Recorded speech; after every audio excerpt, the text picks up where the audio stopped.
Bienvenidos a todos. Para nosotros es un placer estar aquí con ustedes, reunidos en familia. Vamos a comenzar con un tiempo de alabanza y un tiempo de adoración y una hermosa palabra que Dios tiene preparada para cada uno de nosotros. Espero que se conecten, la disfruten y que la presencia de Dios llegue a cada uno de sus hogares. Bendiciones para todos. Bienvenido Espíritu Santo de Dios a este lugar, Señor. Bienvenido Espíritu Santo de Dios. Bienvenido Jesucristo. Te adoramos a ti, mi Rey. Glorifícate, Señor. Damos toda la honra y la gloria a ti. Glorifícate en nuestra vida, Señor, y en este lugar, en tu iglesia, Papá Dios.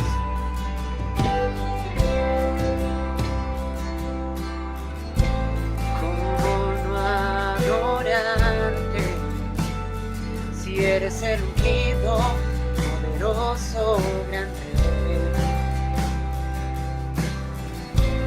¿Cómo no servirte? Siendo rey, tu vida dice por mí. ¿Cómo no rendirme?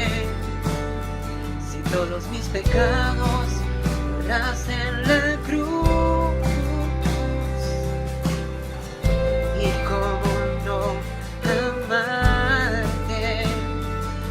Abrirás los cielos y pronto vendrás, todopoderoso,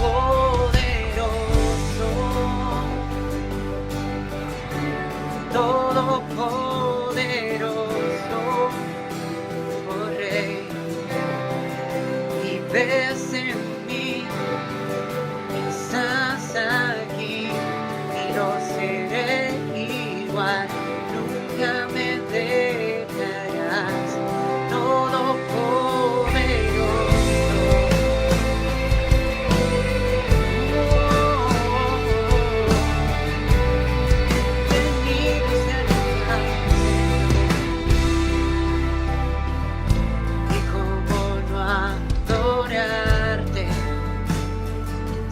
El ungido, poderoso, grande. ¿Cómo no servirte? ¿Cómo no servirte? Siendo rey, tu vida dice por mí. ¿Cómo no rendirme? Si todos mis pecados borras en la cruz.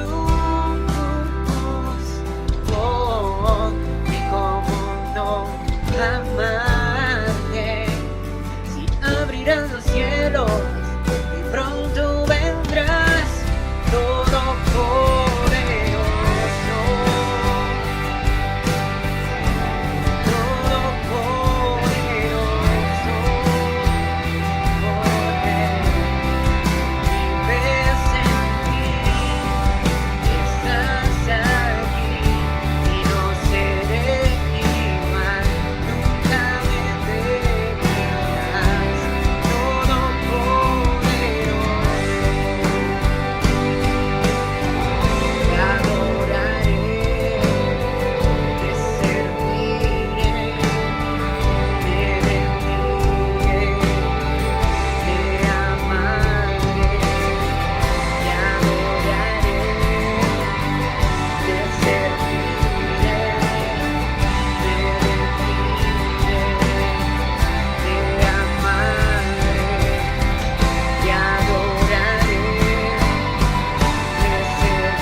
Después de este hermoso tiempo de alabanza, los dejamos con el pastor Nelson. Tiene una palabra grandísima, poderosa para cada uno de nosotros. Síganos en esta semana en las redes Irene Engativá en Facebook, en YouTube y en Instagram. Tendremos varias sorpresas para cada uno de ustedes. No se les olvide el próximo domingo, Primicias es Juno. Dios les bendiga a todos. Hola a todos, buenas noches, Dios les bendiga. Saludamos a todos los niños, niñas, jóvenes y adolescentes, todos los que estamos en línea para invitarlos a tener una semana bien divertida junto con los papás. Estamos invitando no solamente a los niños, sino también a los grandes, que tengamos una semana de padres e hijos. Entonces vamos a hacer cosas muy locas toda la semana, cada día será un día diferente, divertido, donde van a hacer actividades para tratar de salir un poco del encierro, van a hacer cosas chéveres junto con sus papás, con sus hermanos, y para eso necesitamos algo muy importante tuyo, y es que tomes una foto o hagas un pequeño video, lo subas al WhatsApp de la iglesia o al WhatsApp personal de cualquiera de las pastoras o Elizabeth o para mí, y vamos a tener evidencias día a día de nuestras actividades que vamos a hacer con motivo de celebrar la Semana del Niño. Hoy estuvimos celebrando el Día del Niño, pero como iglesia no nos vamos a quedar atrás, así es de que toda la semana vamos a hacer cosas súper divertidas, súper chéveres.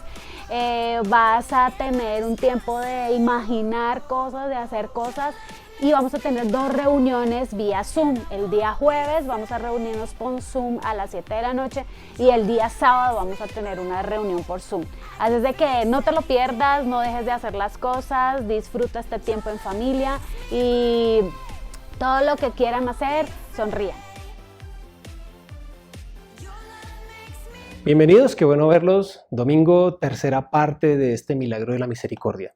He estado revisando y analizando las redes sociales este tiempo que llevamos en cuarentena, aquí ya en Colombia un poquito más de un mes. Ya llevamos creo 5 domingos transmitiendo por este canal, de esta manera online. Y recuerdo que cuando inició esta pandemia las redes sociales se manejaban de una manera diferente. Es decir, antes de la pandemia lo que se publicaba en redes sociales era más enfocado en uno. Es decir, la persona que publicaba estaba colocando que compró carro, que compró casa, que compró vajilla, que se compró ropa nueva, que fue de vacaciones a este lugar, y las fotos eran así, las fotos eran así. Pero después que inició esta pandemia, o los primeros días de la pandemia, se comenzó fue a atacar a la iglesia cristiana, a los pastores, que por qué los pastores no hacen, que dónde están los pastores, que dónde está el mercado del pastor, que dónde están las cosas, que dónde están las iglesias, que los pastores ahora sí están escondidos, que solo piden diezmos.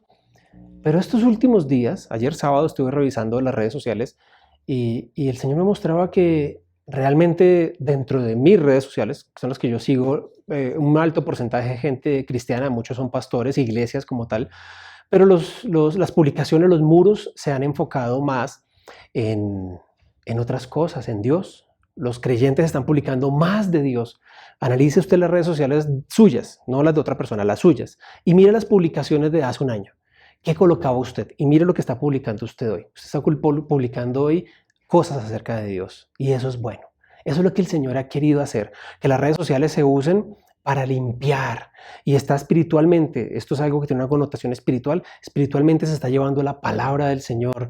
La internet se está usando para muchas cosas no apropiadas, y ahora el Señor las ha puesto al servicio de Él. Las redes sociales se están usando ahora para alabar y glorificar a Dios. Y hoy vamos a hablar un tema muy interesante, y es acerca de nuestra identidad. Realmente, ¿qué es lo que nos define a nosotros? Y el mensaje de hoy es la misericordia de Dios y nuestros fracasos, o mis fracasos, de manera particular. Tomémoslo en primera persona, mis fracasos. La misericordia de Dios cuando yo fracaso. Y vamos a hablar de un personaje que admiro mucho en la Biblia, se llama Pedro. Usted lo conoce, Pedro hemos hablado mucho de él. Este hombre pescador, este hombre fuerte, aguerrido, que negó al Señor 3 veces. Y usted conoce mucho esa historia. Es muy famoso. Pedro negó a Jesús 3 veces. Y encontramos a Pedro y encontramos a Judas, 2 de los que caminaron con Jesús 3 años y medio, 2 de los amigos íntimos de Jesús, 2 de los que eran parte de su grupo pequeño, su grupo de amigos, y los 2 fallaron. Y en la noche en que Cristo fue arrestado, antes de esto estuvieron comiendo, estuvieron cenando todos. Y allí ellos 2 se enfrentaron a lo mismo, y ambos cometieron el mismo error. Ambos negaron a Jesús. La diferencia es cómo Pedro se levantó después de esto y cómo Judas cayó después de esto. Esa es la diferencia. Y vamos a ver qué fue lo que pasó. Ambos fallaron, ambos claudicaron, ambos fracasaron en ese momento. ¿Qué fue lo que hizo Pedro? ¿Qué fue lo que causó el fracaso de Pedro y qué es lo que causa mi fracaso? Porque recuerde que este mensaje está en primera persona, es para usted y obviamente es para mí. Lo primero es que sobreestimamos nuestra fuerza. Quiere decir que nosotros creemos que somos más fuertes de lo que realmente somos. Pensamos que nada nos va a tumbar. Yo me tomo un traguito más y eso a mí, yo estoy controlado. Yo estoy controlado. Usted conoce personas así, que la última, y salen caminando y no pueden tenerse. Yo estoy bien, porque creen que pueden controlarlo. O el mentiroso que cree que miente y miente y miente y miente y nadie se va a dar cuenta. O el chismoso que habla y habla y habla y cree que nadie habla de él. Eso es lo que pasa. Si nosotros sobreestimamos lo que nosotros somos, vamos a fracasar. Estamos sembrando para fracasar. Vamos a ver qué pasó. Mateo capítulo 26, versículos 31 al 35. Acaban de tomar la última cena. Esta misma noche les dijo Jesús, todos ustedes me abandonarán. Miren que Jesús no dijo ustedes dos. Él dijo todos, él habló en general. A todos los que estaban allí, no había nadie más. Estaban ellos 12 y Jesús. Todos ustedes me abandonarán.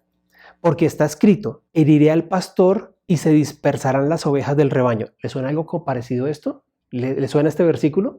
¿Qué está pasando con las grandes iglesias? El enemigo antes atacaba a las multitudes, a los miles. Ahora el enemigo ataca a los que valen por miles. Es decir, antes sería a las ovejas y generaba división en las iglesias y algunas cosas, pero la iglesia permanecía. Ahora está atacando a los pastores, porque si ataca al pastor y tumba al pastor, la grey se dispersa. Sigamos. Escrito está, heriré al pastor y se dispersarán las ovejas del rebaño. Pero después de que yo resucite, dice Jesús, esto es en 3 días, iré delante de ustedes a Galilea. Aunque todos te abandonen, declaró Pedro, yo jamás lo haré.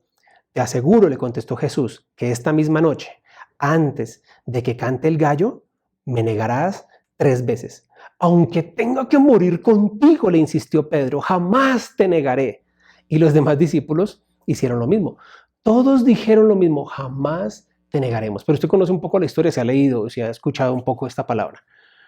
¿Quién fue el único que estuvo con Jesús y acompañando a María, la mamá de Jesús, y a María Magdalena? Juan, el discípulo amado. Los demás se desaparecieron. Los demás, pies en polvorosa, los demás se fueron. Pero relata específicamente algo sobre este hombre. La Biblia comienza a relatar sobre el fracaso que tuvo Pedro. 3 veces le dijo Pedro, no te voy a negar. Y 3 veces lo negó. Y ahora vamos a ver por qué significa ese 3. Y prometió que nunca le iba a negar el conocerlo. Eso es sobreestimar sus fuerzas.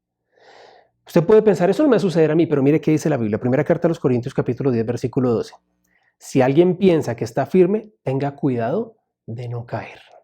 Si alguien piensa que está firme, cuídese de no caer. Es una de las razones por las cuales tenemos tantos fracasos en nuestra vida, porque somos obstinados, porque somos tercos, porque creemos estar firmes y nos caemos.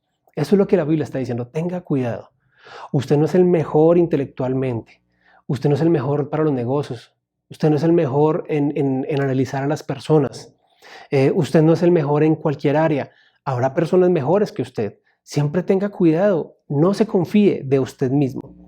No vamos a entrar en detalle en esto, pero la mayoría de fracasos en nuestra vida comienzan porque sobreestimamos lo que nosotros podemos hacer, sobreestimamos nuestras fuerzas.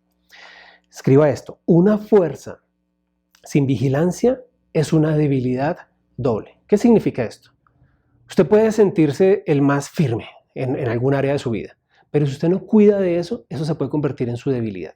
Hace muchos años yo trabajé en una compañía, trae eso a mi mente el Señor en este momento, y yo recuerdo que yo le decía a mi esposa, no, están sacando gente, pero al último que despiden de esta empresa es a mí, porque yo me confiaba que yo era el mejor trabajador de mi área.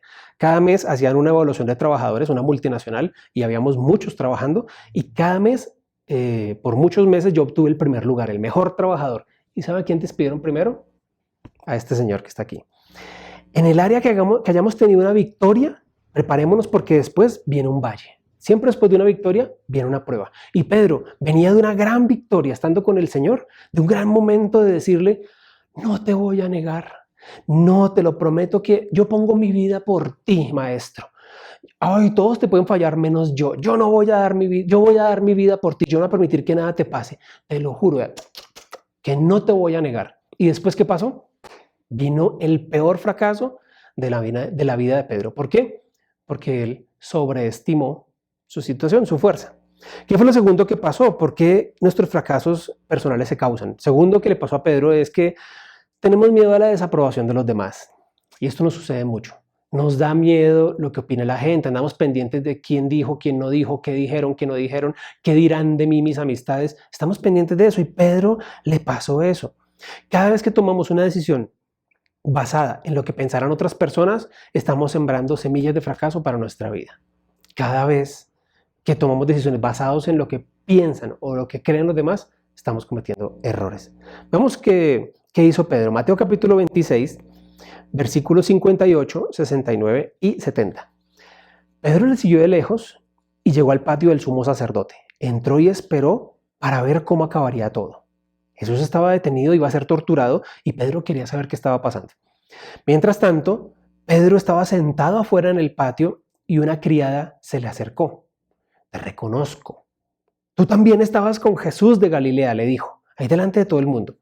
Pero él lo negó delante de todos diciendo, no sé de qué estás hablando. Mentirosa, esta señora está loca. Yo no estaba allá, yo no he ido por allá, yo no fui. Eso era otro que se parece a mí. Pensemos en esto. Pedro acaba de pasar 3 años y medio de su vida caminando con Jesús. Pedro estaba remendando la red, era un pescador simplemente, y Jesús viene a él y le dice, ven que te voy a enseñar a ser pescador de hombres. Y camina con Jesús 3 años, aprendiendo a formar su carácter, a moldear su carácter, siendo las verdades eternas, los principios eternos revelados directamente del Creador, del dueño del universo, revelado a la vida de Pedro. 3 años y medio caminando Pedro con Jesús y nunca cometió un error, solo aquí. Pues solo aquí, en el momento en que Jesús lo necesitaba más, Pedro falló. Hay veces que hemos tenido la oportunidad de admitir que somos cristianos en el trabajo y a veces porque nos señalan, nosotros decimos no. Yo lo hice muchas veces. Me dicen, ¿usted es cristiano? Yo decía, no, a mí no me llamen cristiano porque esos cristianos son unos locos, aleluyas, fanáticos. Yo soy una persona que tiene una relación con Jesús y eso era para escudar mi miedo de la desaprobación de los demás. Y no sé si a usted le ha pasado. Cuando tropezamos y tenemos fracasos, estamos más cerca de lo que alguien piensa que de lo que Dios piensa. Muchas veces nos interesa más lo que piensan los demás que lo que piensa el Señor. ¿Estás siguiendo a Jesús allá atrás del muro sentado, a distancia? ¿Un seguidor de Cristo con un like nada más, a metros? ¿O realmente sigo a Jesús? Ay, no, yo no soy tan radical, yo no soy tan fanático, tan religioso, yo no soy tan aleluya, yo no soy tan gloria a Dios, yo soy más centrado en el Señor. ¿Qué estamos jugando? ¿Qué estamos haciendo? La Biblia nos dice que Pedro solamente estaba sentado esperando a ver qué sucedía. En esta pandemia, ¿qué estamos haciendo para parecernos más a Jesús? Por eso estamos hablando de la misericordia. Estamos sentados esperando a que la pandemia pase y todo salga a la normalidad. No va a volver el mundo a la normalidad. Económicamente no va a volver, espiritualmente va a ser mejor. Esta pandemia marca una historia del cristianismo. Si usted no lo quiere entender, pregúntele al Señor para que se lo explique. Marca una historia del cristianismo porque antes de la pandemia el cristianismo se había relajado. El cristianismo estaba light, el cristianismo estaba, voy a la iglesia cuando tenga tiempo, busco al Señor cuando tenga tiempo, leo la Biblia cuando tenga tiempo. Ahora el Señor nos ha dado todo el tiempo para que nos enfoquemos en Él. Y su vida espiritual tiene que cambiar. Si usted pasa esta pandemia y su vida espiritual está muerta o está seca o está en lo mismo, usted ha perdido su tiempo. Y déjeme decirle que preocúpese, pero el Señor quiere que nosotros avancemos y el Señor quiere hacer cosas mejores de nosotros. Pedro tuvo un fracaso, pero después de ese fracaso se levantó en su mejor momento. Y no quiere decir que no cometió errores, sí siguió cometiendo errores, pero Pedro se levantó mejor. Esta pandemia es una pausa en nuestra vida, pero la idea es que terminando esta pandemia nos levantemos mejores. ¿Quién está opinando en mi vida o qué opinión me interesa más que la de Dios? Si a usted le interesa más lo que piensa su pareja, lo que piensa su jefe, lo que piensan sus amigos, lo que piensan sus hijos, que lo que piensa Dios, usted está poniendo a esas personas en primer lugar. Eso se llama idolatría. Y el Señor no comparte su gloria con nadie. A mí lo que me debe importar, siendo humilde y siendo sencillo de corazón, es lo que dice el Señor. No con soberbia, porque conozco mucha gente que dice, a mí no me importa lo que usted piense, yo pienso solo en mi Señor. Tampoco, porque Dios no quiere eso. Dios quiere que seamos humildes. ¿Se ha preguntado usted por qué las opiniones de las personas le importan tanto? ¿Por qué se ofende tanto? ¿Por qué tiene tanto odio? ¿Por qué le molesta lo que el otro dijo, lo que el otro no dijo? ¿Por qué anda pendiente de eso? ¿Se lo ha preguntado usted? Tal vez es que usted tenga un dolor metido allí en su corazón.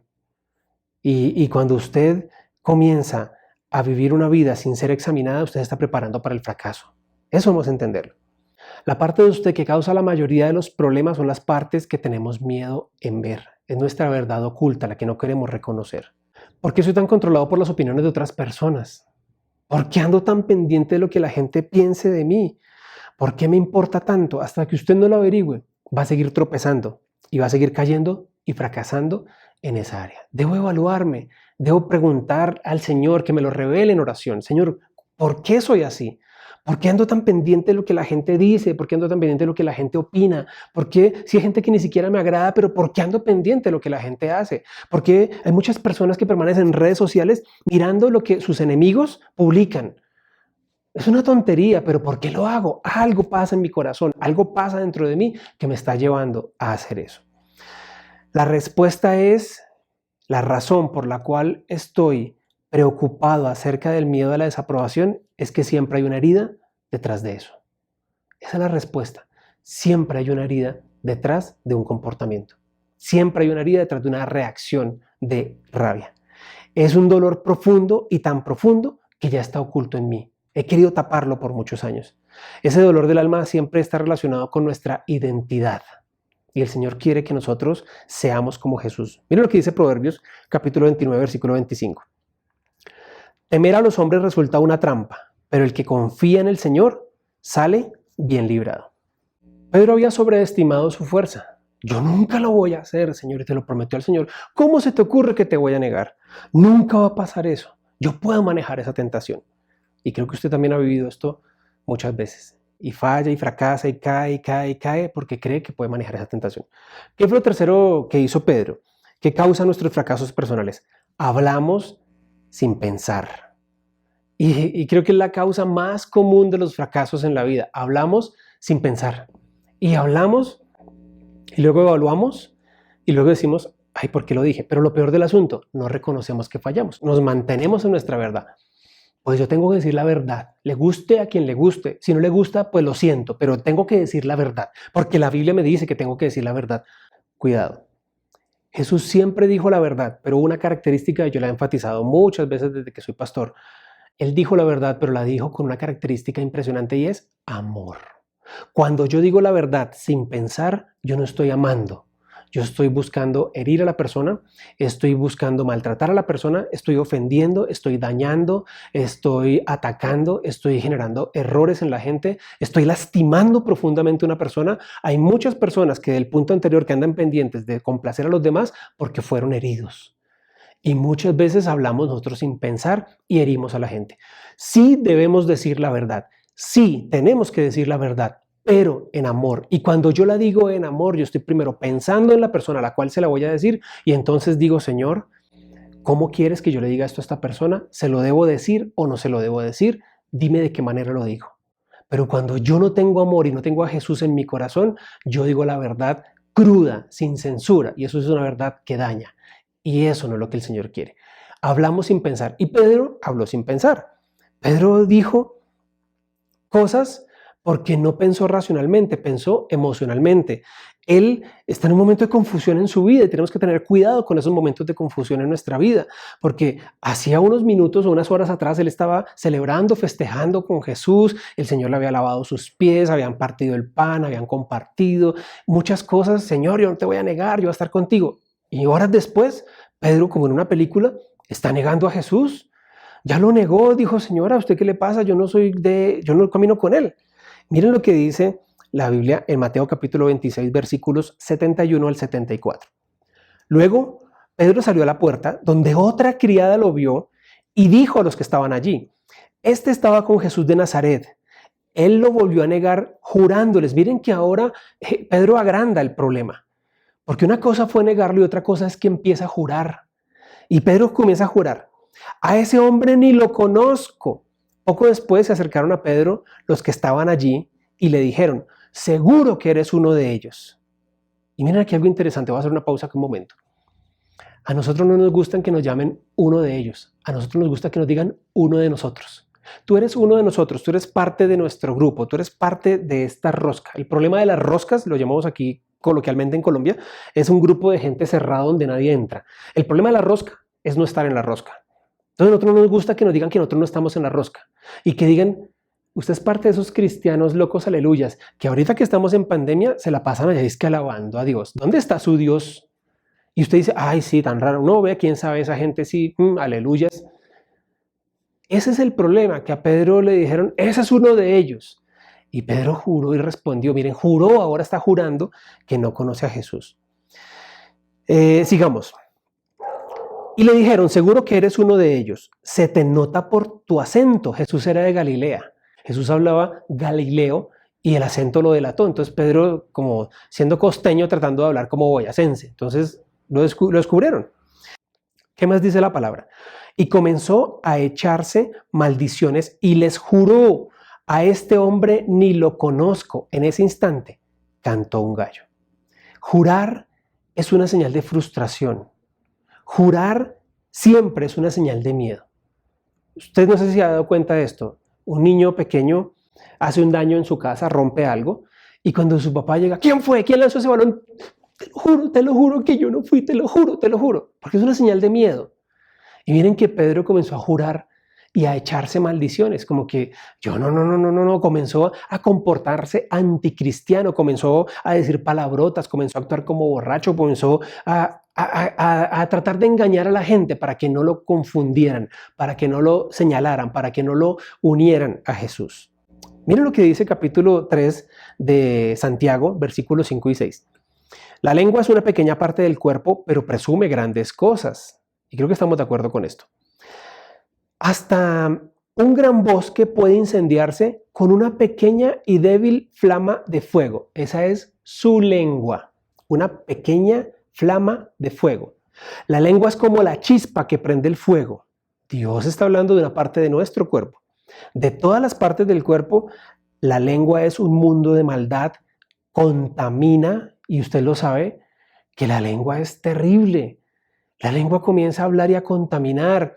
Miren, hay mucha gente que cuando se levanta falso testimonio, en lugar de preguntar, en lugar de asimilar, en lugar de hacer oído sordo y necio a esas palabras, lo dan por cierto, lo dan por sentado y comienzan a transmitir ese mensaje a otra persona sin confirmar siquiera si es verdad o no es verdad. La lengua es venenosa y contamina. Miren, hay negocios que se han dañado por la lengua, hay matrimonios que se han dañado por culpa de la lengua, hay empresas que han caído, hay reinos que se han derrotado por la lengua. La lengua es muy peligrosa. Dice la Biblia, la lengua incendia todo el curso de nuestra vida y sus llamas vienen del mismo infierno. Eso fue lo que Pedro hizo mal. Permitió que su lengua fuera más rápida que su mente. Él habló solamente por el miedo que tenía. Eso fue lo que Pedro hizo mal y usted también ha hecho cosas mal. Vamos a ver ahora qué fue lo que Pedro hizo bien o qué debo hacer yo cuando fallo. Número 1, me aflijo. ¿Qué significa que me aflijo? Que me duele el fracaso, que yo reconozco mi error, yo reconozco mi fracaso. No finjo que no pasó. Sí pasó y es un principio que quiero que usted lo tome y lo tenga en cuenta. Para ir más allá del fracaso, debo atravesar el fracaso. Es decir, usted cometió un error y cayó. No debe usted ponerle tierra encima y taparlo y pretender que nunca sucedió y pasar alrededor. Usted debe atravesarlo, es decir, reconózcalo. Sí, yo lo hice, yo fallé. Es lo primero que tengo que hacer, pero no con soberbia. Pues sí, fui yo y qué, si no le gustó, pues mire a ver qué va a hacer. No, con humildad. Porque el Señor busca un corazón humilde, el Señor busca un corazón sincero. Y si nosotros somos sinceros y si nosotros somos humildes, el Señor nos ayuda a pasar adelante. No nos gusta sentirnos mal, pero el dolor es una cosa buena porque la aflicción es lo que sentimos cuando nosotros cometemos un error, cuando nosotros fracasamos. Y es la única forma en que aprendemos las lecciones. Si usted pone soberbia y orgullo en su corazón y no reconoce sus errores, va a volver a repetir esa misma error. En la economía hay muchas personas que económicamente siempre están mal, están mal, están mal. En relaciones de pareja hay gente que pelean, siempre se culpan el uno al otro. Es que ella fue la culpable, es que él fue el culpable, es que si ella cambia, es que si él cambia, y siempre están en el mismo círculo vicioso. Pero cuando yo me detengo y con un corazón humilde digo, ok, yo reconozco mis errores y he fracasado y voy a cambiar con la ayuda del Señor para el bien de los dos, las relaciones cambian. Pero cuando yo no hago eso y soy soberbio, empiezo a repetir. Entonces no permito que el Señor actúe en mi vida. A veces cuando yo no actúo o yo no trato con mis emociones correctamente, eso sale más adelante. Es como tomar una bebida gaseosa y agitarla, de gas carbonatado, agitarla, es una bebida en lata. Usted sabe que eso va a explotar, por lógico. Usted lo ha visto en videos, no lo vaya a hacer experimento en su casa. Pero dígame una cosa, ¿usted cree que si la persona agita esa lata de bebida gaseosa y la pone en el congelador y cierra la puerta, se va a quedar allí y el gas va a bajar y no pasó nada? No. Cuando está agitada, él tiene que explotar. Como sea va a estallar. Y muchas veces esas emociones quedan allí y usted las mete en su corazón y dice, ahí se van a quedar quietas. Y es por eso que hay muchas relaciones que 6 meses después de un fracaso, de un problema, de un valle bien difícil, se separaron. Entonces un día la pareja, el hombre quitó una almohada y la puso al otro lado y por esa razón se separaron. Y los hijos dicen, mis papás por esa tontería se separaron. No, esa tontería venía de hace mucho tiempo atrás. Por algo que se agitó y se dejó allá, por un sentimiento que se escondió, por una reacción que se guardó, por no expresar, por no reconocer mis fracasos, por pretender controlarlo todo, entonces falló. Pero cuando yo reconozco, cuando yo soy humilde y permito que el Señor obre en mi vida, las cosas son diferentes. Veamos qué dice Mateo capítulo 26, versículo 75, acerca de lo que Pedro hizo correctamente. Entonces Pedro se acordó de lo que Jesús había dicho, antes de que cante el gallo me negarás 3 veces, y saliendo de allí lloró amargamente. Pedro lloró amargamente, eso es afligirse. Más lo decepcionado que estaba Pedro después de haber caminado 3 años y medio con Jesús, después de haber estado con el Señor todo el tiempo, después de haber visto los milagros, haber escuchado todo, y el único momento en que Jesús necesitaba de Pedro, Pedro lo negó. Pedro falló, él estaba decepcionado y por eso dice lloró amargamente, porque usted puede llorar, pero hay cosas en las que nosotros lloramos como que, ay, sí, lagrimitas de cocodrilo, pero Pedro lloró amargamente, quiere decir que de verdad le estaba doliendo lo que le estaba pasando a él allí. Y esto es interesante, Pedro reconoce su fracaso. Pedro no comenzó a culpar a otras personas, Pedro no dijo, pues es que yo tenía que hacerlo porque Jesús, ¿quién lo mandó? Ahí se metió de redentor, pues ahí sí problema de él, porque yo dije eso, yo somos amigos, pero no se ponga de redentor. Pedro reconoció simplemente, humildemente, su fracaso. El problema es que si no pasamos por la aflicción, no sabemos qué es lo que Dios quiere enseñarnos a través de ese proceso de fracaso. Entre más grande es el fracaso en nuestra vida, más tiempo nos va a tomar. Es decir, si usted perdió un ser querido, va a tomar bastante tiempo en sanar. Y nunca va a olvidarlo, pero va a tomar bastante tiempo. La Biblia dice en Salmo 51, y a propósito de la oración que escribe el rey David después de haber cometido adulterio, en el versículo 17, dice, el sacrificio que te agrada es un espíritu quebrantado. Tú, oh Dios, no desprecias el corazón quebrantado y arrepentido. Quiere decir que está buscando Dios humildad, corazón sincero. Tienes razón, Señor, me equivoqué. Eso es lo que Dios está buscando, que nos arrepintamos. Y cuando usted se arrepiente y cuando usted muestra un corazón sincero, el Señor dice, esta es la persona candidata perfecta para ayudarlo a recuperarse. La Biblia dice que cuando Pedro oyó cantar el gallo, lloró amargamente, lloró mucho y salió y dijo, lo hice mal, y sintió dolor. Imagino que cada vez por el resto de su vida, Pedro, cuando escuchaba al gallo, Pedro se acordaba de que había negado a Jesús. Es alguna marca que quedó para toda su vida. Es un fracaso, el mayor fracaso que Pedro había tenido en su vida. Y por cierto, eso es un detonante.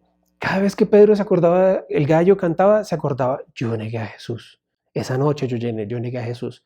Y hay detonantes en nuestra vida. Y el enemigo sabe cuáles son nuestros detonantes. La pareja que se separa, el hombre abandona a la esposa o como sea el caso, y suena la canción que él le solía cantar, y entonces ella comienza a pensar, y comienza a sentirse triste, y comienza a sentirse deprimida, porque el detonante se activó. Y el enemigo es especialista en eso. Pero tenemos una elección, o decido enfocarme en el error, en el fracaso, o decido enfocarme en Dios. Eso es lo que tenemos que hacer. Y mira la diferencia entre Judas y Pedro. Judas se centró en el fracaso y Pedro se centró en Jesús. Y eso es lo que usted y yo debemos pensar. ¿Qué vamos a hacer? O me enfoco en el fracaso, en lo que Satanás quiere que yo piense, o me enfoco en el perdón de Dios. Y eso es lo que el Señor quiere que nosotros hagamos. Cuando comenzamos a cambiar nuestro enfoque en nuestros detonantes, Satanás entonces tiene que apartarse. Satanás siempre minimiza el pecado. Es decir, hablemos de cualquier tipo de pecado. La persona que tomó algo que no era suyo y Satanás le dice, no te preocupes, eso nadie se va a dar cuenta. Todo el mundo lo hace. Todos se llevan el vaso de la empresa, todos se llevan el bolígrafo de la empresa, todos se llevan el papel de la empresa. Todo el mundo lo hace, tranquilo, nadie se va a dar cuenta. Pero después, cuando usted cae en la tentación y comete el error, Satanás comienza a decirlo. Pero ¿cómo van a confiar usted en la iglesia si usted se robó una hoja de su empresa? Él dice la palabra que el que es fiel en lo poco también es fiel en lo mucho. Así que ¿qué le van a confiar a usted? Y él comienza a maximizarlo. Y nosotros debemos mirar, él cambia su estrategia y pasa de minimizar a maximizar. Y eso con todo tipo de error, con todo tipo de fracaso, con todo tipo de pecado. Dios no te va a usar, no vas a ser bendecido. No es un hombre intachable, no es una mujer intachable, porque si usted se robó eso, estoy colocando un ejemplo muy sencillo, si usted se robó eso, entonces ¿cómo le van a confiar el dinero de la iglesia? Después, él convierte eso en el mayor problema de nuestra vida y quiere que no nos enfoquemos en la misericordia de Dios. Él quiere que nos enfoquemos en el dolor, pero el Señor quiere lo opuesto. Cuando usted no entiende quién es usted y tiene ese dolor profundo, usted no tiene identidad y se rinde ante el temor una y otra vez. Y volvemos a ese recuerdo doloroso. Y otra vez, y otra vez, y otra vez caigo en depresión, y otra vez estoy triste, y otra vez estoy deprimido, y otra vez estoy. Pero cuando entendemos la gracia y reconocemos que fue un error, gracias Señor te damos por lo que tú haces con misericordia en nosotros. Y eso es lo interesante. Si Satanás se da cuenta que cada vez que él utiliza el detonante contra nosotros, nosotros alabamos al Señor, él deja de molestarnos, porque la meta de Satanás es romper nuestra relación con Dios. Por eso Jesús vino a restaurar la relación que teníamos con Dios. Satanás quiere quitar esa relación, pero cada vez que usted, a través del dolor que el Satanás le recuerda, usted alaba a Dios, él deja de molestarlo y esa es la forma en que vencemos la tentación. Por eso hay una canción que cantaba Julio Melgar que dice, ya no soy esclavo del temor. ¿Por qué? Porque yo soy hijo de Dios. Entonces cada vez que Satanás traiga a su mente y a su corazón esos recuerdos del dolor, de la pérdida, del fracaso, usted diga, ya no soy esclavo del temor porque yo soy hijo de Dios y me enfoco y me centro en que soy hijo de Dios. Lo segundo que debo hacer cuando fallo es que dejo que mi grupo pequeño me apoye. Dejo que mi grupo pequeño me apoye. Y eso es exactamente lo que Pedro hizo. La primera cosa que Jesús hizo cuando comenzó su ministerio fue unir un grupo pequeño, reunir 12 personas a las cuales no conocía, no lo conocían a él y comenzaron a caminar juntos, a desarrollar una relación, a ser íntimos. Ese fue su grupo. Y Pedro hizo exactamente lo mismo. Miremos el ejemplo, ¿qué fue lo que hizo Pedro? Marcos capítulo 16, versículo 10. En la mañana de Pascua, María Magdalena fue a ver a los discípulos, quienes estaban lamentándose y llorando, y les dijo lo que había sucedido. Cuando usted vaya por un fracaso en su vida, no se aísle. Lo último que usted debe hacer y pensar es en aislarse. Usted debe, por el contrario, unirse a un grupo pequeño. Perdió su trabajo, está pasando una dificultad, está con problemas con su esposa, le detectaron o le diagnosticaron mejor una enfermedad gravísima, mortal, tuvo un fracaso sentimental, tuvo un fracaso ministerial, lo que sea. No se aísle, porque la mayoría de gente cuando tiene un fracaso lo que hace es aislarse. Yo no vuelvo más a la iglesia, yo no quiero que me dé el sol, yo no quiero leer la Biblia, no me hable de Dios, no me hable de nada. Yo lo he experimentado y se los digo con autoridad porque lo he vivido. Yo he hecho ese tipo de cosas. Lo peor que uno puede hacer es aislarse. Ahora, no estoy diciendo que usted vaya y se lo cuente a todo el mundo, porque es el otro extremo. Hay personas que se van y a todo el mundo le cuentan lo que pasó. Imagínense que lo que me pasó fue donde el otro, el carnicero, compró la carne y le cuenta. Fue a donde el señor que vende la leche y le cuenta. Fue a donde el que corta el cabello y le cuenta. Y a todo el mundo le está contando. No, estamos hablando de tener un grupo íntimo de confianza, un grupo pequeño y pertenecer a esta familia. Y ese grupo lo va a apoyar. Hay un secreto importante en esto. Cuando usted comparte un dolor con su grupo, ese dolor se baja a la mitad. Porque ustedes recuerden lo que les decía de la bebida gaseosa. Usted la agita y explota. Una forma para que la bebida gaseosa no explote es, antes de agitarla, destápela. O sea, usted la abre y libera la presión. Pero si usted le genera más presión, va a explotar. Cuando usted esté comenzando a atravesar ese valle de sombra, ese valle de dolor, ese valle de fracaso, ese valle de pérdida, libere presión. ¿Cómo libera presión? Contando y abriendo su corazón con su grupo pequeño. No tiene que contarlo a todo el mundo. Y ese grupo pequeño le va a ayudar. Y cuando usted comparte una alegría con un grupo pequeño, esa se duplica. ¿Sí ven lo que pasa? Cuando comparto un fracaso se minimiza. Cuando comparto una alegría se maximiza, se multiplica. Así es como lo debemos hacer.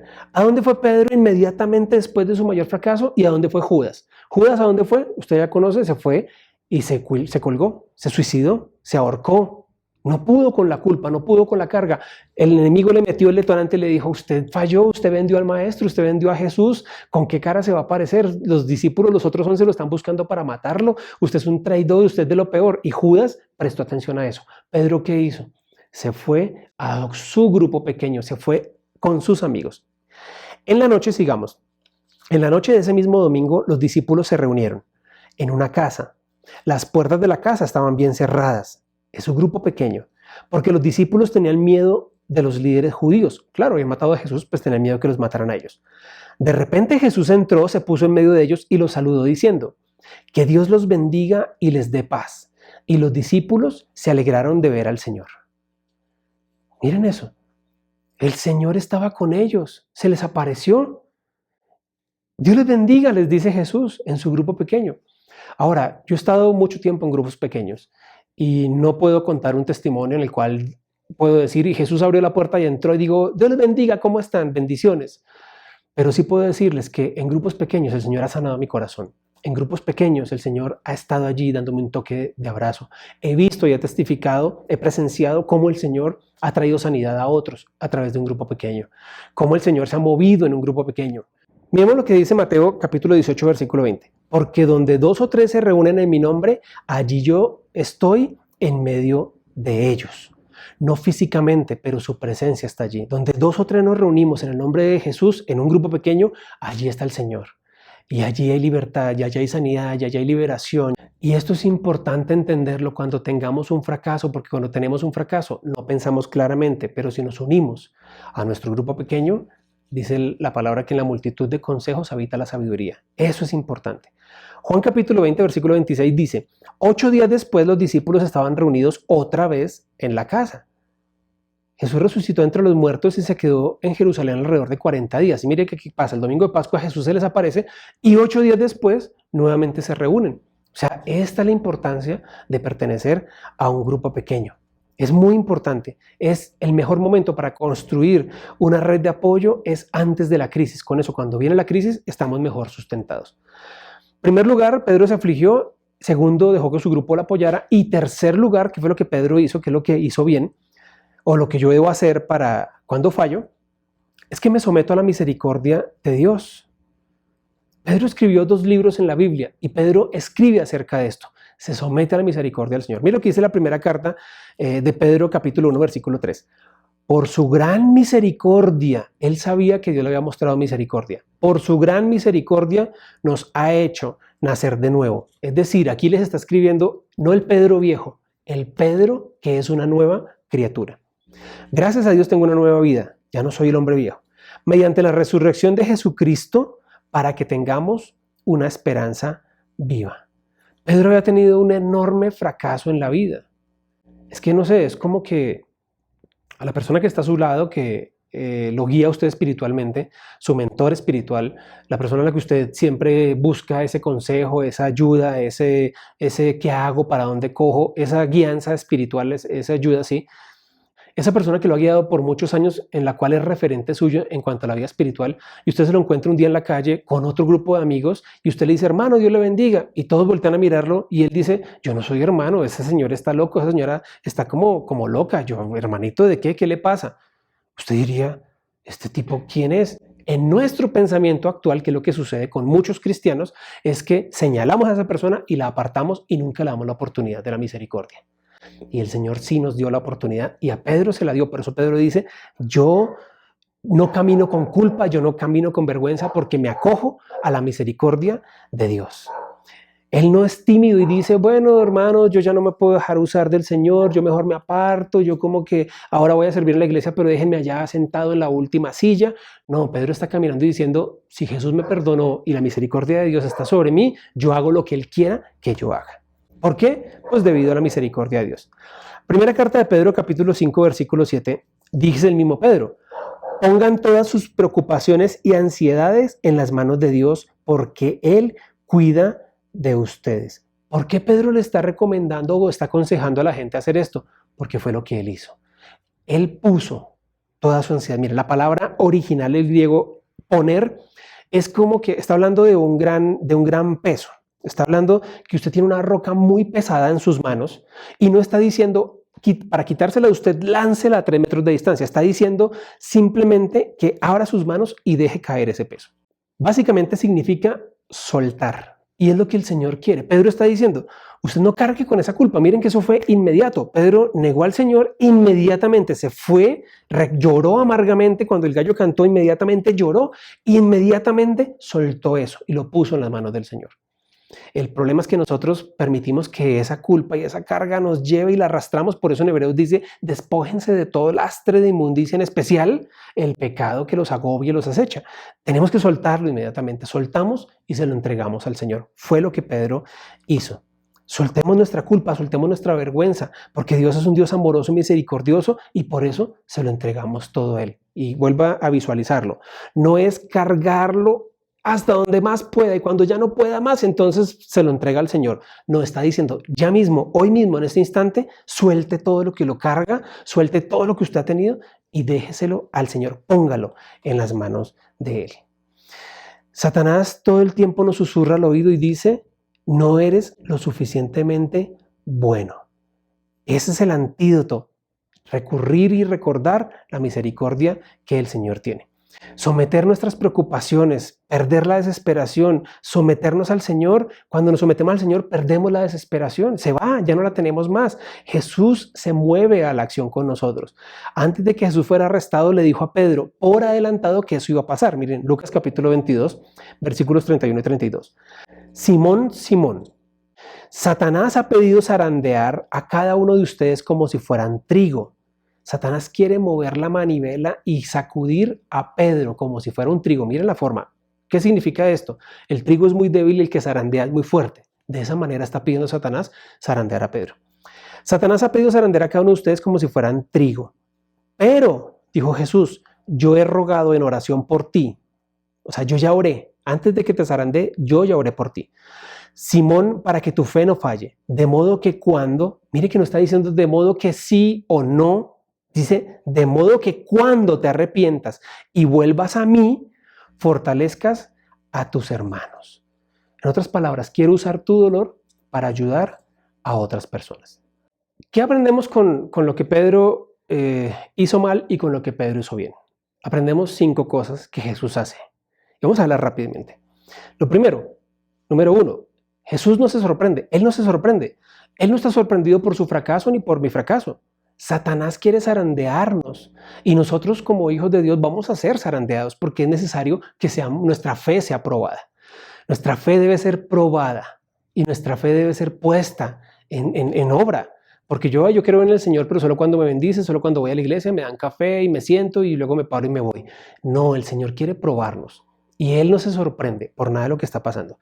Salmo capítulo 103, versículo 14 dice, Dios sabe todo de nosotros, sabe que estamos hechos de polvo. El Señor ya sabe todo de nosotros. Él sabe que nosotros no somos dioses ni que somos los creadores del universo. Él sabe que somos seres humanos débiles, que pasamos por problemas, que vamos a fracasar. Mire que en Juan dice, en este mundo enfrentarán aflicciones. No dice si en este mundo de pronto enfrentarán aflicciones. Jesús le dijo a Pedro, tú vas a ser probado y cuando entiendas y reconozcas y cuando vuelvas y te arrepientas, no dice, bueno Pedro, si de pronto te arrepientes yo voy a orar por ti. No, yo ya oré por ti porque sé que lo vas a lograr. A Él no le sorprende lo que usted ha vivido, lo que usted está viviendo y no le sorprende lo que usted va a vivir. Dios ya lo sabe todo.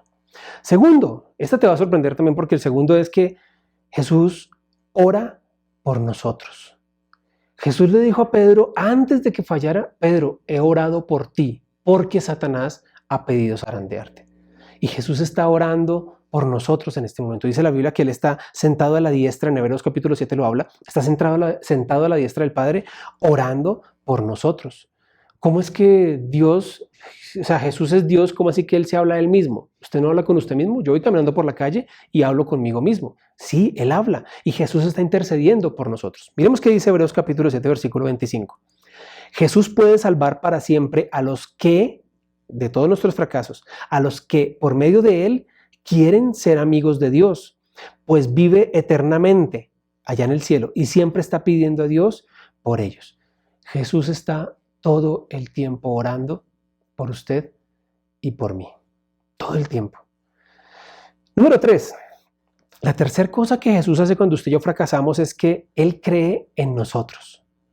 Lucas capítulo 22, versículo 32 dice: de modo que cuando te arrepientas y vuelva a mí, volvemos a lo mismo, le está diciendo cuando te arrepientas. Él cree que nosotros vamos, aunque fallemos, Él cree y ese cree humano es el yo creo, pero como que de pronto, no. Él cree, quiere decir, Él pone su fe en nosotros, Él tiene confianza en que sabe que aunque fallemos, nos vamos a levantar, que aunque cometamos errores, lo hayamos negado, aunque no nos comportemos debidamente como cristianos, aunque nuestra fe no ayude a otras personas a llegar a los pies de Cristo, Él cree en nosotros y Él sabe que nosotros podemos salir adelante y Él sabe que nos vamos a levantar de esta.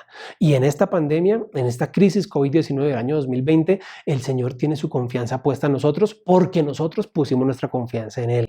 Y Él sabe, yo confío plenamente que el Señor nos va a pasar al siguiente lado. Yo confío plenamente que la economía no nos va a afectar.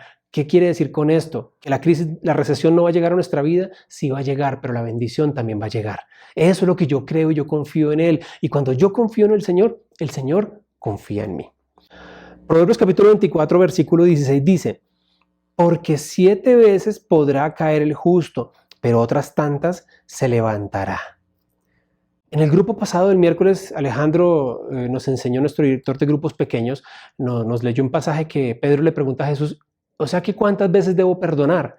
¿Hasta 7? Y el Señor le dice: no, hasta 70 veces 7.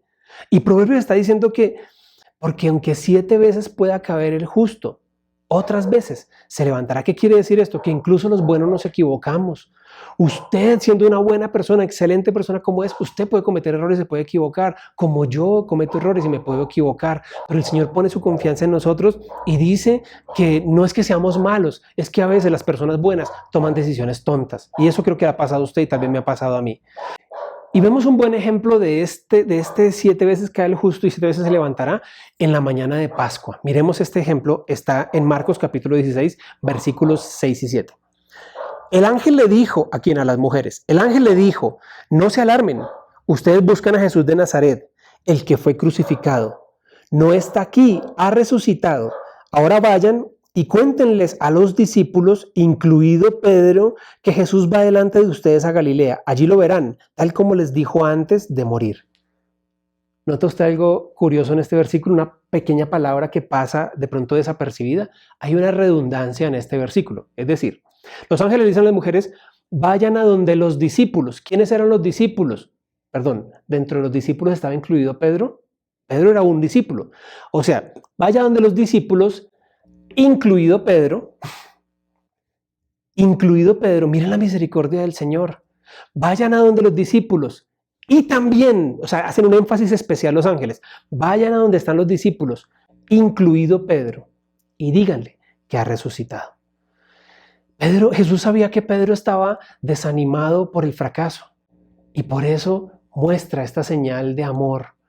¿Ustedes no creen que las mujeres llegaron y ya dijeron: ha resucitado? Yo creo que ellas llegaron, entraron y miraron a Pedro, porque la instrucción fue incluido Pedro, yo creo, supongo. Abrieron la puerta del aposento donde estaban todos allá orando y clamando y le dijeron: ha resucitado, mirando a Pedro. Y entonces Pedro entendió que el Señor había perdonado su falla, que el Señor había pasado la hoja, que el Señor estaba haciendo cosas nuevas en él. Y por eso viene el número 4. Él nos muestra su misericordia cuando estamos decaídos. Él nos muestra misericordia cuando está nuestro ánimo abajo. Él muestra misericordia cuando estamos con la nota baja. Él muestra misericordia cuando no tenemos nada, ningún sentido de vivir. Y esto es un tierno ejemplo. Después que Jesús ya pasó ese tiempo y ha resucitado, recuerden que estuvo 40 días caminando con ellos, después miren lo que hace Jesús un día. Juan capítulo 21, versículos 1 al 14. Es la historia unas semanas después de la resurrección. Jesús se apareció nuevamente a los discípulos junto al mar de Galilea. Varios de sus discípulos se encontraban allí.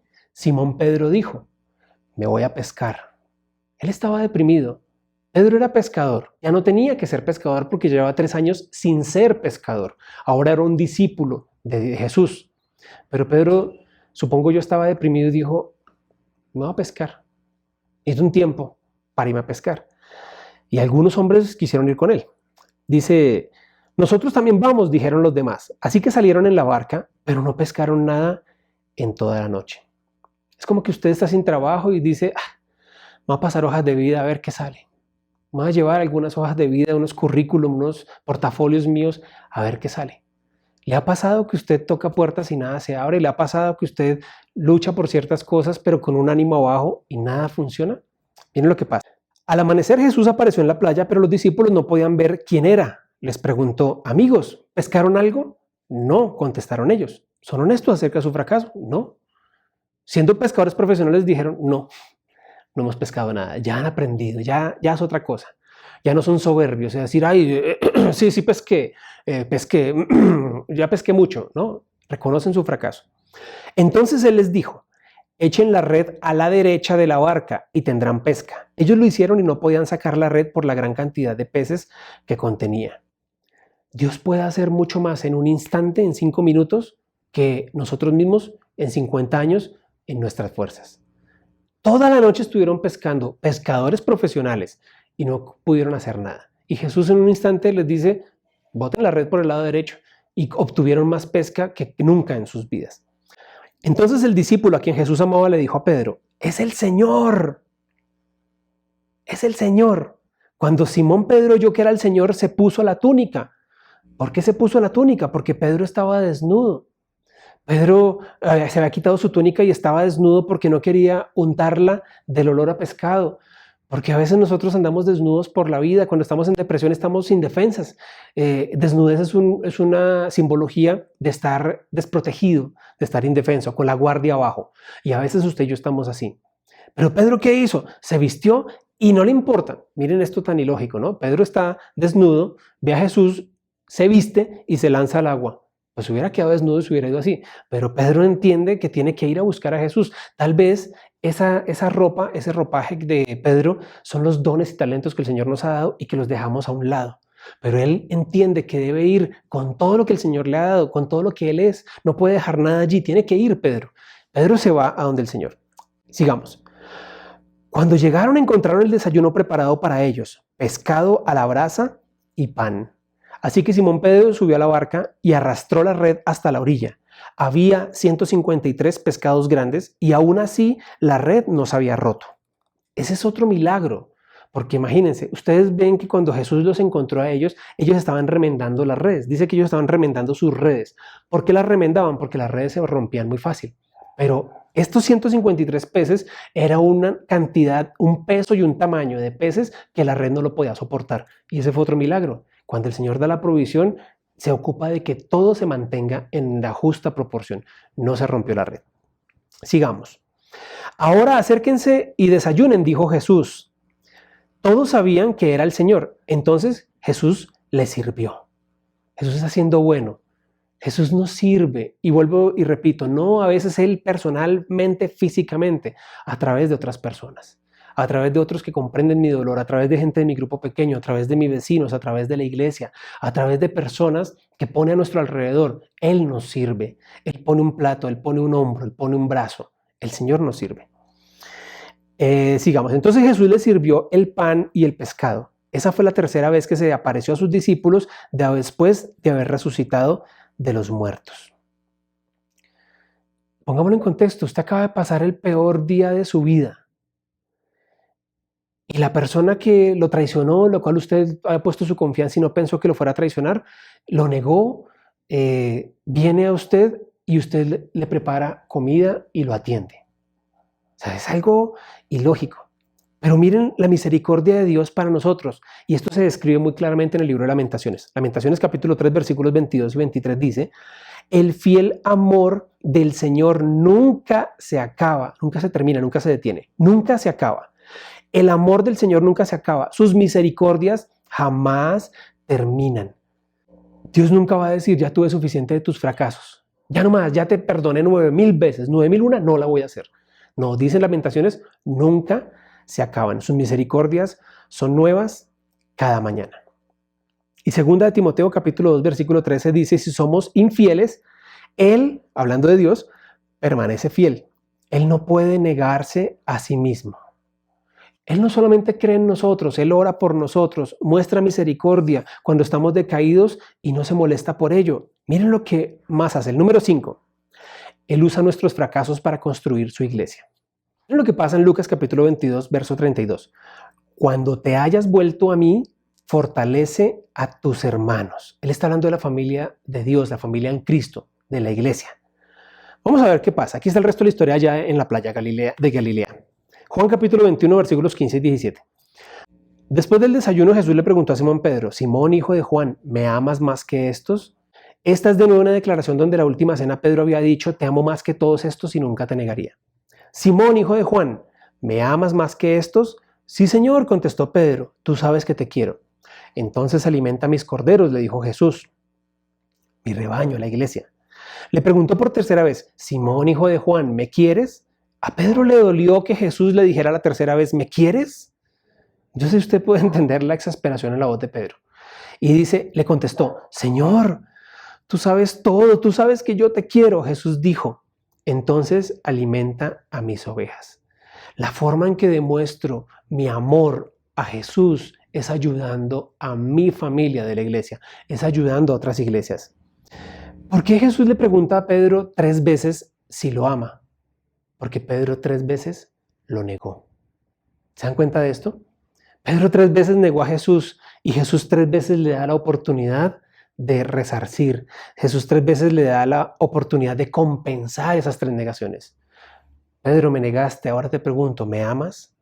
Pedro, me negaste 2 veces, ahora te pregunto, ¿me amas? Pedro, la tercera vez que me traicionaste, me negaste, ahora te pregunto, ¿me amas? Te doy la oportunidad de reconfirmar tu amor por mí. Volvemos al comienzo. Tanto Judas como Pedro tuvieron la oportunidad, ambos cometieron el mismo pecado, negaron a Cristo. Judas se convirtió en traidor y Pedro se convirtió en maestro. ¿Qué vamos a hacer de nuestros fracasos? Es una opción. O me hundo en mi fracaso o me convierto en un seguidor de Jesús. En Mateo capítulo 16, versículo 18, Jesús dijo esto: ahora te digo que tú eres Pedro, y sobre esta roca edificaré mi iglesia, y el poder de la muerte no la conquistará. Acá hay un juego de palabras porque Pedro significa roca, pero le está diciendo, Pedro, miren, miremoslo bien. Ahora te digo que tú eres Pedro, y sobre esta roca edificaré mi iglesia. Pedro significa roca, y viene la otra palabra que es Petra. Es un juego de palabras. ¿Por qué? Porque ¿cómo así? Pedro significa roca y Petra, que la otra palabra significa roca. Tú eres Pedro y sobre esta roca. Tú eres Pedro, que es roca. Tú eres roca y sobre Petra edificaré mi iglesia. Eso es lo que está diciendo el Señor. ¿Cómo así? Quiero explicarles qué significa esto. Pedro literalmente significa una pequeña roca. Y dice, sobre esta pequeña roca yo voy a edificar mi iglesia, sobre Petra. O sea, el Señor pone esa pequeña roca, esa pequeña piedrecilla, y la pone sobre una gran montaña de piedra, sobre un gran acantilado, sobre una montaña inmensa. Eso es lo que el Señor está diciendo. Yo tomo tu fracaso y lo pongo sobre más. Aunque eras Pedro, aunque fracasaste, miren que Pedro fue maestro de la iglesia. Pedro, eras una roquita, ahora vas a ser una gran montaña. Voy a edificar mi iglesia sobre tu fracaso. Y eso es lo que el Señor quiere hacer con nosotros hoy. Permítame hacerles 2 preguntas. Número 1, ¿qué fracaso ha tenido que Dios quiera utilizar en esta iglesia? ¿Qué fracaso ha tenido usted hasta el día de hoy que no ha podido salir adelante, que todavía el enemigo detona y activa los detonadores que Dios puede usar para la iglesia? Si usted tuvo una crisis económica, el Señor lo quiere usar para bendecir a otras personas, porque usted aprendió de la economía. Si usted ha perdido un ser querido, el Señor lo quiere usar para ayudar a otros que han perdido seres queridos. Si usted ha logrado salir adelante de una enfermedad, el Señor lo va a usar para apoyar a otros. ¿Qué fracaso ha tenido en su vida? ¿Qué cosa lo ha afectado en su vida que Dios quiera usar para esta iglesia? Y la segunda pregunta es, ¿va a responder a su fracaso como Judas o como Pedro? Y es una opción. Judas rechazó la misericordia de Dios y Pedro se acogió. Judas vivió en condenación y Pedro vivió en celebración. Así que permítame orar por usted. Padre, te doy gracias en este momento por la vida de cada persona que está conectada, está escuchando esta palabra y tú has hablado a su corazón. Esta es una palabra personal donde hemos sentido tu presencia al lado de nosotros. Y hoy reconocemos como Pedro que hemos fallado en muchas cosas, hemos sobreestimado nuestro valor, hemos tenido miedo por estar pendiente de lo que la demás gente piense, te hemos puesto en segundo lugar. También, Señor, hemos sido prontos para hablar, pero necesitamos de tu misericordia cada día y queremos pedir que nos ayudes. Yo hoy oro por cada persona que ha escuchado esta palabra, que ha escuchado este mensaje, para que tu misericordia hoy visite su hogar, para que tu presencia, tu Espíritu Santo visite su casa en este momento, para que sienta el poder de tu presencia alrededor y en medio y al lado de cada uno de ellos. Porque, Señor, ¿quiénes somos nosotros para mirar por encima del hombro al otro? Somos solamente hijos tuyos y creación tuya, donde tú eres el único. No es por mi fuerza, ni es con mi poder, es con la tuya, es con tu poder y es con tu Santo Espíritu que nosotros lograremos algo. Así que, Señor, gracias te doy por esta palabra. Hoy reconocemos que hemos fallado y hoy soltamos, Señor. Hoy ponemos en ti, como lo dijo Pedro, ponemos en ti, nos despojamos, liberamos, dejamos caer todo el peso, toda culpa, todo dolor que hay en nuestra vida y caminamos diferente. Vamos a mirarte a ti. Tú tomas la vida pasada y la conviertes en vida nueva. Y tú construyes y edificas, Señor, en los errores. Y hemos cometido muchos, hoy lo reconocemos y hoy lo sabemos. Pero construimos en ti y somos edificados en ti y tú nos llevas a diferentes niveles. Así que te doy gracias, Señor, por tu misericordia, porque nunca se acaba, porque tú nunca cambias y porque se renueva cada día. Oro y bendigo a cada persona que ha escuchado este mensaje y que ha decidido, como Pedro, mirarte a ti y aceptar tu perdón y aceptar tu misericordia. En el nombre de Jesús oramos y te damos muchas gracias. Amén. Si usted hizo esta oración, espero que el Señor hable a su vida, espero que el Señor llene su corazón con cosas nuevas, con pensamientos nuevos, que se despoje, que se sienta liberado, que se sienta libre en este momento y que pueda avanzar mucho más. No siendo más, nos vemos el miércoles. Dios les bendiga, las queremos mucho. Espero que esta palabra hable a sus vidas. Si quieres repetirla, vuelvan a ver. Allí en las notas vamos a dejar en el canal de YouTube las notas de este mensaje, si usted no las ha visto, o si no, escríbanos a las redes de la iglesia para enviárselas. Les amamos mucho y Dios le continúe bendiciendo y vamos a salir de esta porque el Señor está con nosotros. Estoy rodeado y por los brazos del Padre